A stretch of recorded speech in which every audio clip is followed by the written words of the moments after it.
I mean, Hakmani gets a late leg goal and Napoli beats Salernitana 2-1 in the derby to get their first win in nearly a month. Gab, are you going to be mean again about Walter the Disaster? The Master of Disaster? Master of Disaster? Yes. They were not good.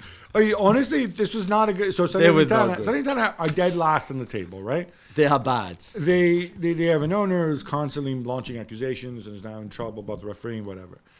And still, you have to... Salernitana just sat, right? They just sat to try to get a point, blah, blah, blah. And it was completely disjointed. It looked like a pickup game. It looked like a bunch of guys who never played together, zero patterns of play, zero coordinations. Kvaratskhelia, Raspadori, all the guys who are supposed to make a difference.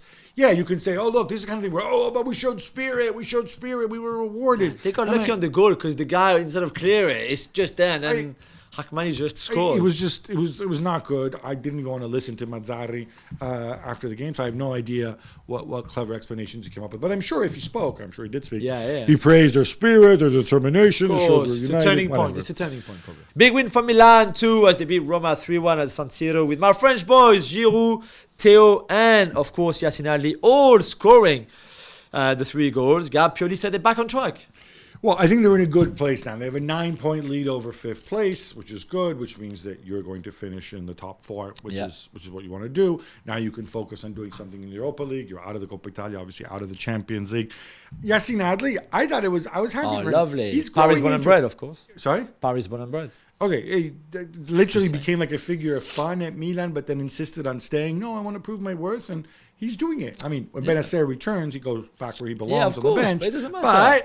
He's proved that he's a good squad player now instead of being a fringe squad player. Exactly. But, remember where Milan are. They still have a lot of guys out. They still need to grow. That defensive partnership of Matteo Gabbia, who was at Villarreal on loan, just came back, never played at Villarreal, and Simon Kier, who's 39. That we need to consider this. But Olivier Giroud, the back heel. Oh my God. I was going to say, let's the 2 show back some heels, love. the one for Pulisic, even better. Yeah, true. But the 1-2 on the goal for Theo and the back heel for that goal is just magnificent. Inter, meanwhile, beat up Monza, where 5-1. They stay top of Serie A, of course. And Lautaro scores another 2 goals, which means his season tally is already at 20. Yep, that's right. Last season... January. And it's only January, you're right. Last season he had 28, counting tie in Super Cup. It's funny because I went back and I said, is he somehow crazily overperforming XG? He is overperforming XG. He overperformed XG last year too. So this to me suggests he's just a dude who overperforms XG. Yeah. This is a big sample size. That is big. And he could easily score 40 goals this season, which would be tremendous.